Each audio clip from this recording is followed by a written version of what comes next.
Hello friends, welcome to social perspective. കഴിഞ്ഞ ക്ലാസ്സിൽ നമ്മൾ ഡിസ്കസ് ചെയ്തത് റാഡ്ക്ലിഫ് ബ്രൗണിൻ്റെ സോഷ്യൽ സ്ട്രക്ചറിനെ പറ്റിയുള്ള കോൺസെപ്റ്റാണ്. ഇന്ന് നമ്മൾ നോക്കുന്നത് ഈവാൻസ് പ്രിച്ചാർഡിൻ്റെ സോഷ്യൽ സ്ട്രക്ചറിനെ കുറിച്ചുള്ള കോൺസെപ്റ്റാണ്. Evans Pritchard explained social structure through his study of the Nuer tribe of Sudan in the New Year.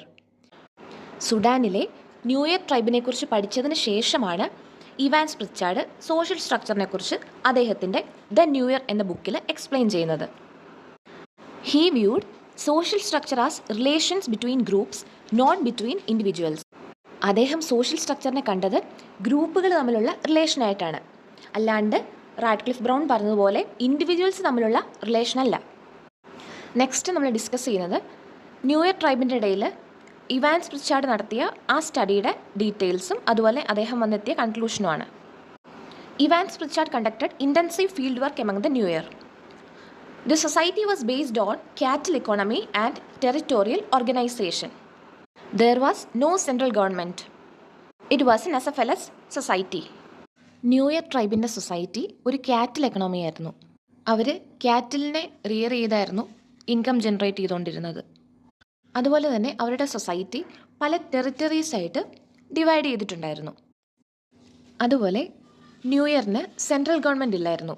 ഒരു അസഫാലസ് സൊസൈറ്റി ആയിരുന്നു അത്.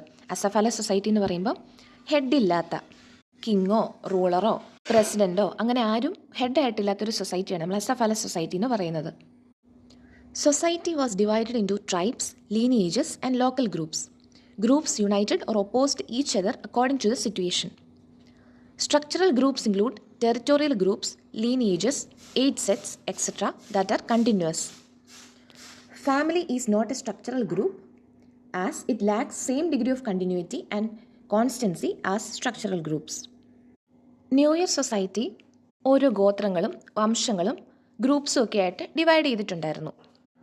ഓരോ സാഹചര്യങ്ങളനുസരിച്ച് ഈ ഗ്രൂപ്പ്സ് തമ്മിൽ സഹകരിച്ചും ഒപ്പോസ് ചെയ്തൊക്കെ അവർ പോന്നു. ഇനി ശ്രദ്ധിക്കേണ്ടത് സ്ട്രക്ചറൽ ഗ്രൂപ്പ്സ് എന്താണെന്നുള്ളതാണ്. സ്ട്രക്ചറൽ ഗ്രൂപ്പ്സ് എന്ന് പറയുന്നത് പ്രാദേശിക വിഭാഗങ്ങൾ, അതുപോലെ വംശപരമ്പരകൾ, അതുപോലെ തന്നെ ഏജ് സെറ്റ്സ് എന്ന് പറയുമ്പോൾ സെയിം ഏജിലുള്ള ആൾക്കാരുടെ ഗ്രൂപ്പ്.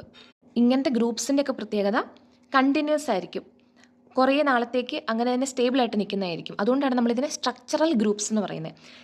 അപ്പോൾ ഇങ്ങനെയുള്ള ഗ്രൂപ്പ്സിൻ്റെ റിലേഷൻഷിപ്പാണ് സോഷ്യൽ സ്ട്രക്ചർ എന്നാണ് നമ്മുടെ ഇവാൻസ് പ്രിച്ചാർഡ് പറഞ്ഞു വരുന്നത്. പിന്നെ അദ്ദേഹം പറയുന്നുണ്ട് ഫാമിലി ഒരു സ്ട്രക്ചറൽ ഗ്രൂപ്പ് അല്ല. കാരണം നമ്മളിപ്പം പറഞ്ഞ പോലത്തെ ഗ്രൂപ്പ്സ് ഉണ്ടല്ലോ, ടെറിട്ടോറിയൽ ഗ്രൂപ്പ്സ്, ലീനിയേജസ്, അതുപോലെ ഏജ് സെറ്റ്സ്, ഇവയുടെയൊക്കെ അത്രയും കണ്ടിന്യൂറ്റി അല്ലെങ്കിൽ കോൺസ്റ്റൻസി ഫാമിലിക്കില്ല. സ്ട്രക്ചറൽ ഗ്രൂപ്പ്സ് പോലെ പെർമനൻ്റ് അല്ല ഫാമിലി. സ്ട്രക്ചറൽ ഗ്രൂപ്പ്സ് അങ്ങനെ കംപ്ലീറ്റ്ലി പെർമനൻ്റ് അല്ല, അതും ചേഞ്ച് ചെയ്യും, പക്ഷെ വളരെ സ്ലോ ആയിട്ടായിരിക്കും അതിൻ്റെ ചേഞ്ച് ഒക്കെ ചെയ്യുന്നത്. പക്ഷേ ഈ സ്ട്രക്ചറൽ ഗ്രൂപ്പ്സ് തമ്മിലുള്ള റിലേഷൻ അത് ചേഞ്ച് ചെയ്യത്തില്ല. അതുകൊണ്ട് തന്നെയാണ് ഇവാൻസ് പ്രിച്ചാർഡ് സോഷ്യൽ സ്ട്രക്ചറിനെ ഈ സ്ട്രക്ചറൽ ഗ്രൂപ്പ്സ് തമ്മിലുള്ള റിലേഷനായിട്ട് പറയുന്നത്. ഇവാൻസ് പ്രിച്ചാർഡിൻ്റെ സോഷ്യൽ സ്ട്രക്ചറിനെ കുറിച്ചുള്ള തിയറിയാണ് നമ്മളിപ്പം കണ്ടത്. Thank you for watching. Have A nice day.